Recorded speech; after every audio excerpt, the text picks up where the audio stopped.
pessoal, a paz do Senhor. Hoje vamos tratar de um tema que tem sido polemizado nas redes sociais. O tema é de relevada importância, trata-se da prática do suicídio. Para melhor entender este grave pecado, é preciso definir o suicídio. O termo é resultado da junção de duas palavras latinas. A primeira é sui, eu, e a segunda é side, matar. Portanto, suicídio significa matar a si mesmo ou tirar a própria vida.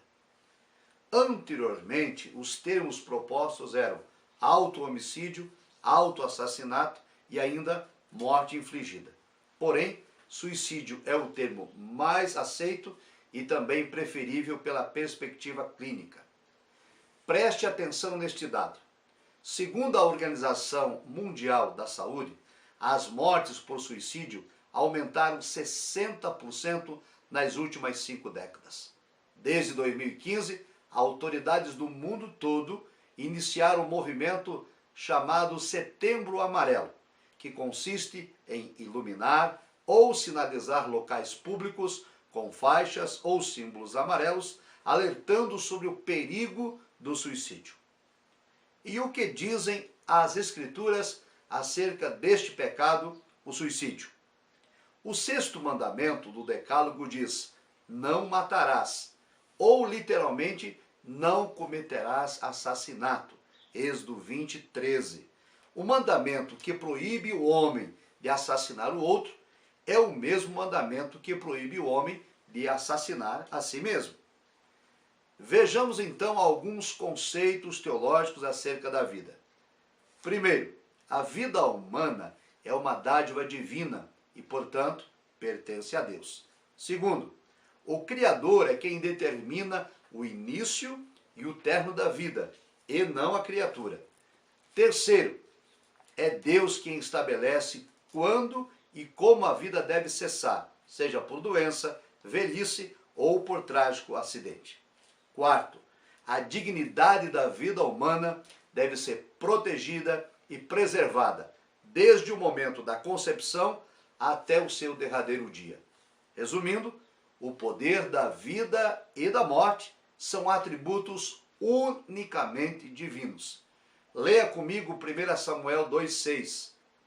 O texto diz: o Senhor é o que tira a vida e a dá, faz descer a sepultura e faz tornar a subir dela. Assim, atentar contra a vida, a sua ou a de outro, é atentar contra a soberania de Deus, o autor da vida. Repito, o poder absoluto sobre a vida e a morte pertence a Deus. A atual ideologia que propaga o direito do homem em exterminar a própria vida viola os propósitos divinos. Por exemplo, o existencialismo, o secularismo, o relativismo, tão comum na cultura pós-moderna, insistirão que é direito do homem exercer autonomia sobre o próprio corpo, a liberdade de fazer o que quiser, inclusive suicidar-se. Esta filosofia é antiga. Os estoicos, por exemplo, glorificavam o suicídio como a suprema independência do homem. Os atuais adeptos de tais ideologias defendem que qualquer opinião contrária ao suicídio é ameaça e violação contra a liberdade humana. E uma das razões para o aumento do suicídio é resultado dessas ideologias que enaltecem a criatura em lugar do Criador e propõem a morte como única saída para o sofrimento humano. Quando o homem evoca a autonomia sobre o próprio corpo e a própria vida, despreza e afronta a soberania divina. Mas o que acontece com aquele que pratica o suicídio?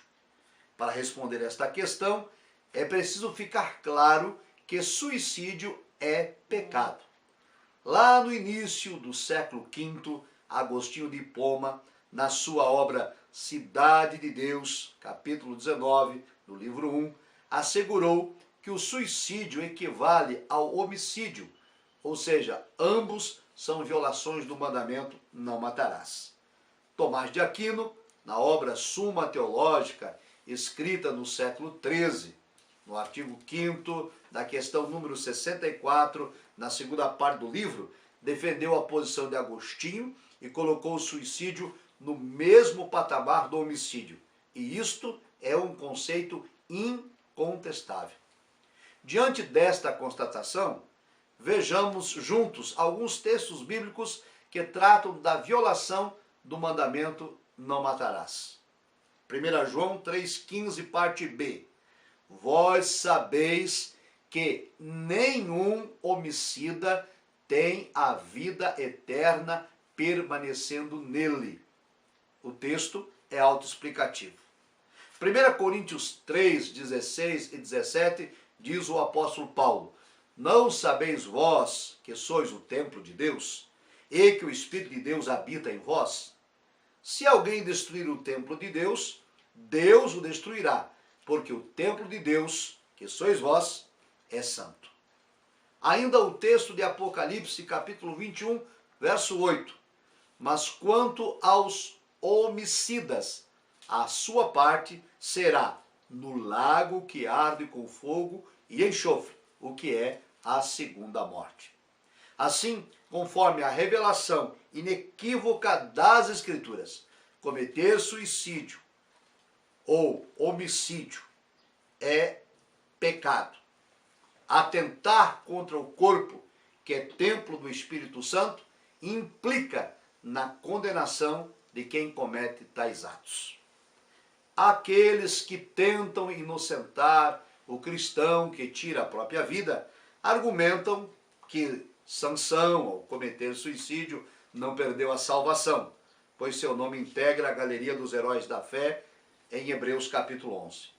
Este argumento é desconstruído pelo fato de Sansão ter realizado um ato heróico de fé para vingar-se dos inimigos de Israel, mesmo admitindo o risco de morrer com eles. Isto é o mesmo que acontece com os bombeiros, os policiais, os militares e outras pessoas que convivem com a possibilidade de morrer como resultado de suas ações. Nessas circunstâncias, a morte de quem arrisca a vida em favor de outro é considerado um ato de amor e não suicídio. O próprio Senhor Jesus entregou a sua vida por nós. Não foi suicídio, foi um sacrifício de amor. O próprio Cristo ensinou em João 15 e 13 o seguinte: ninguém tem maior amor do que este, de dar alguém a sua vida pelos seus amigos. Portanto, usar o exemplo de Sansão para justificar o suicida é apenas uma conjectura.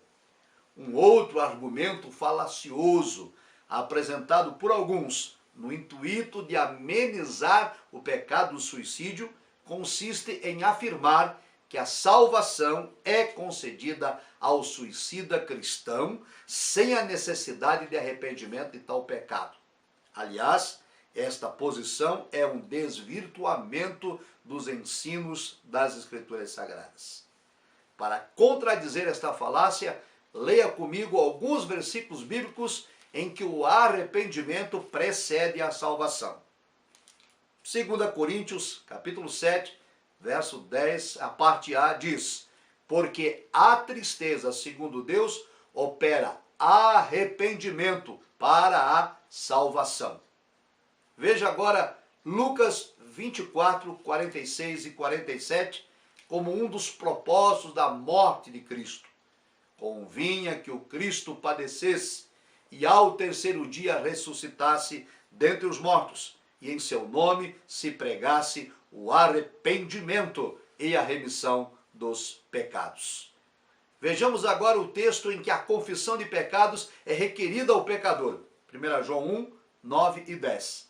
Diz assim: se confessarmos os nossos pecados, Ele é fiel e justo para nos perdoar os pecados e nos purificar de toda injustiça. Se dissermos que não pecamos, fazemo-lo mentiroso e a sua palavra não está em nós. Embora os textos bíblicos sejam tão claros, muitos ficam refém do dogmatismo denominacional. Aqueles que discordam que o suicida precisa de arrependimento para ser salvo, costumam ensinar que não importa o que se faça de errado. Quem crê em Cristo não pode perder-se eternamente. Costumam também acusar seus opositores de serem pelagianos, pelo errôneo ensino que qualquer mínimo deslize leva o cristão a perder a salvação. Tais posições são extremas e equivocadas. Deus não requer de nós um estado de perfeição plena. Se assim fosse, a salvação não seria por graça, e sim por obras. Por outro lado, aquele que é nascido do Espírito é nova criatura e não vive mais na prática do pecado, mas sim no processo de santificação, sem a qual ninguém verá a Deus, segundo Hebreus 12:14.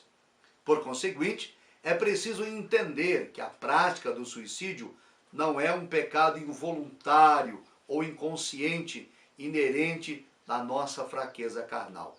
Tirar a própria vida é um pecado deliberado, consciente, pensado, premeditado, planejado e executado em detalhes. Ao fazer uso do livre-arbítrio, o suicida intencionalmente decide atentar contra a própria vida na ilusão de acabar o sofrimento e assim afronta a soberania divina. A Bíblia afirma que o Espírito Santo é quem convence o homem do pecado e da justiça e do juízo. João 16:8. Quem comete o suicídio não está convencido desse pecado. Ele resiste à ação do Espírito Santo e decide dar cabo da própria vida. Entendemos o desespero de quem chega a este ponto e reconhecemos que tal pessoa precisa de ajuda e de compaixão, e não de incentivo para suicidar-se. Quem vive tal dilema precisa de libertação. E nós sabemos, pelas Escrituras, que o homem não pode libertar-se por si próprio e que tanto a salvação, assim como o livre-arbítrio, nos foram propiciadas por Deus. Portanto, quem comete o pecado do suicídio necessita que seu livre-arbítrio seja conduzido pelo Espírito de Deus ao arrependimento e assim ser alcançado pela graça salvadora. Lamentamos, porém, que alguns religiosos, no afã de defenderem um dogma denominacional, insistem em apresentar argumentos falaciosos garantindo a salvação de quem comete suicídio e assim, de maneira insensata e inconsequente e até de repente inconsciente, fazem apologia à prática do suicídio. Concluímos então que, primeiro, o suicídio é o último ato da falta de fé na vida de alguém. Segundo, as Escrituras ensinam que a salvação é concedida pela graça, mediante a fé. Terceiro, também afirmam as Escrituras que sem fé é impossível agradar a Deus. Quarto, o suicida, desprovido de fé para o arrependimento de seu pecado, não foi alcançado pela graça salvadora. Porém, no caso do suicida, ser convencido pelo Espírito de Deus acerca de seu pecado e nos últimos instantes de sua vida, tal qual o malfeitor da cruz, por meio da fé, arrepender-se de seu ato, será salvo por meio da graça, o favor imerecido concedido por Deus a pecadores arrependidos. E esclareço, o arrependimento não é obra humana, é obra do Espírito que convence o homem do pecado e o capacita ao arrependimento. E somente Deus é quem conhece a situação espiritual no último momento da partida de cada um de nós. Por isso, não busque, não incentive, não amenize e nem justifique o suicídio. E lembre-se, o poder da vida e da morte, o início da existência humana e também o seu término são prerrogativas exclusivamente divinas.